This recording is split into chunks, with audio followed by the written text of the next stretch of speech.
Welcome boys and girls from YouTube. My name is Sloth, this is the Sloth Forge, and thanks a lot for stopping by on today's video. Now today, in this video, I just want to showcase you real quick one team for Grave of Venom. And this team is very free-to-play friendly. It is not 100% free-to-play, but I will give you some alternatives for those heroes, namely Iola and Rava, who are not 100% free-to-play, and yet they are epic, so therefore relatively easy to get. But I know, of course, if someone of you does not have Iola or Rava, then there are very good alternatives. Those heroes are absolutely not mandatory in this team. Now, let's get into this. First, let's talk about those heroes real quick. And first, Urion. Urion here is our tank. He's our main tank, and he's an extremely strong tank, and also 100% free to play. He's so strong because first, he has a very nice passive, which makes him unkillable for a short period of time, every 60 seconds, and then also has an extremely strong ultimate where he inflicts or he grants damage reduction and the defense up, and then also ally protection on all allies and a good shield as well. So yeah, Urion is just such a strong tank, and for this particular dungeon, for the Deadly Harpy, we need a strong tank, because not only is the Deadly Harpy dealing very good amount of damage, but also those 4 wisps deal very good amount of damage as well. So this is why we want to bring the best or the strongest possible tank. In this case, Urion does this job very good. Next is Jillian. We are bringing Jillian here because she is an extremely strong healer, and everyone has access to Jillian as well. From Season 2 in Day 4, everyone has access to Jillian, so she is 100% free to play as well. And she is extremely strong. She heals for a very good amount. She can also grant defense up, which is once again so useful to stay alive. And also can she dispel some debuffs, which is very useful sometimes as well. So this is Jillian. And those 2 heroes actually are our core. For the other heroes, you can easily choose or use other heroes here as well. First, Iola. There is one purpose, one reason why we are using Iola. It is because she brings attack penalty to the team. And why we are using Iola instead of Vinyara, for example, because Vinyara would be 100% free to play. The reason why I am using Iola is because she brings attack penalty on an AoE effect. It is not full AoE, but it is a bit better to inflict attack penalty not only on the Harpy, but also on the Wisps. It just helps us to stay alive a bit. It makes staying alive a bit easier, but it is absolutely not mandatory. You can use Vinyara instead of Iola, and it works absolutely fine as well. It is just a bit easier with Iola because, yeah, it is an AoE attack penalty. You don't hit all of those Wisps and the Harpy, but 2 Wisps and the Harpy is better than only the Harpy. This is why I'm bringing Iola. Next, Vidimir. He is 100% free to play. I'm quite sure that everyone got access to Vidimir in the first couple of days of playing in Season 1. We all got Vidimir, and he is so strong. He is probably the strongest epic AoE DPS hero, or definitely one of the very strongest epic AoE DPS heroes. So this is why we use him. This is the only reason we are using him. Good crit rate, good crit damage, good attack. You don't need to bring the Ring of Winter. You can just use the Mask of the Consumer, for example, or Whisper of the Consumer, I think it's called. The Whisper of the Consumer, or you can also just bring the Eyeball of the Giant. This works absolutely fine as well, because the biggest damage comes from his ultimate, so the Eyeball of the Giant works very good as well. And then the final hero, Rava.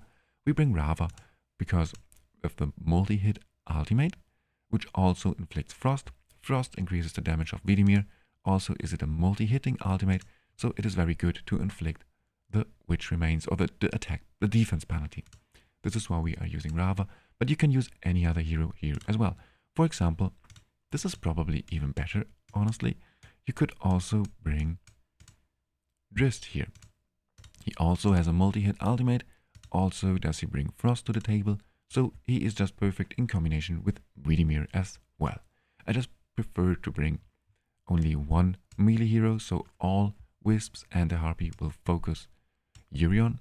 But if you bring Drist instead of Rava, then just place Drizzt here in the back row, and then your Urion will get focused as well. And that's it pretty much. Oh, I forgot to showcase you the skill timings. And there is one thing I have to mention here as well. This team, it can barely do stage 14. It cannot do stage 14 because Urion dies a little bit too early. So if we can manage to make him a bit more tanky, then you can do stage 14 with this team as well. Or if you can just bring more DPS to your team. Because if you can kill those wisps just a little bit faster than I do, then you will definitely survive here as well, because a very big amount of damage actually comes from those wisps. So if you can bring just more damage to your team, then you will easily be able to farm stage 14 here as well. But yeah, now for stage 13 I'm using this team and I have no issues at all. It is super easy, it is like 2 minutes left. And here are the skill timings. Now I'm using the skill timings of Vidimir and Rava are not important. You could also use them on default, it works fine as well. It is probably exactly the same damage that you do. But very important is Iola's skill timing. You want her with an 11.5 recast timer and 18 seconds recast timer and 11.5 seconds first cast timer. And to make sure that you can keep up the 18 seconds recast timer, I would recommend to use the Rift Hourglass. But if you do not have the Rift Hourglass, then you can just use Iola on default as well. It just helps if you have the 18 seconds recast timer and 11.5 seconds first cast, because then you will use her ultimate exactly here before the Harpy uses her second skill, which will just decrease the incoming damage. And then also is the attack penalty still up when the Harpy is using her final skill. So this is why I use those exact timings. Just helps me to survive a little bit longer, or to survive for the whole fight, but it is absolutely not mandatory. And well, that's it pretty much when it comes to this common team, for the normal mode. And you can use this exact team also for the challenge mode. Once again, we cannot do stage 2 with this exact team. If you have better stats, if you can bring a stronger damage dealer, or yeah, if you just have better gear than I do, better Psychic Core buffs, better Island buffs, and so on, then you can do stage 2, the challenge mode, with this team here as well. But I don't have enough damage, so this is why I can only do stage 1 with this team. But yeah, just to repeat this one last time, if you bring better damage dealers and whatever, you can bring Auster, you can bring Losenya, Premza, Lelvanes, even Nastyenka will probably do very good here as well. But ideally someone who deals AoE damage, then you have way easier time. Vidimir is very good, Rava also does a good job, but they are definitely not best in slot. At the end of the day, they are still only epic heroes.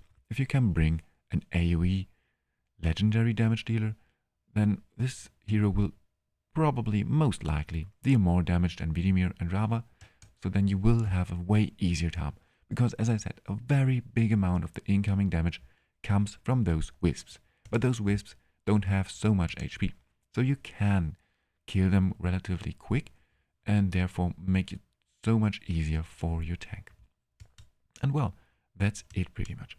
Also, for example, of course you can bring an additional healer, an additional support, for example Felocia or Cilia. You can just throw them into this team, and some heroes, for example Premza, Nalbahanes, some AoE damage dealers can deal enough damage on their own. So for example, if you have Premza, you could use Premza instead of Vidimir, and then just throw in a second healer or someone who places some shields.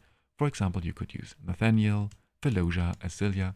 Whoever makes it easier for your tank to survive will work fine as well, as long as you have one good damage dealer. But if you don't have any strong heroes right now, then you can just use this exact team for stage 1 of the challenge mode as well. And yeah, run stage 1 for now, which is fine as well. It is still better than running no stage. And well, that's it pretty much for today's video, for this Grave of Venom video. If you have any further questions, if you want to add something, if you have some additional feedback, whatever, please let me know in the comments below. And that's it. Thank you very much for stopping by, and see you in the next one.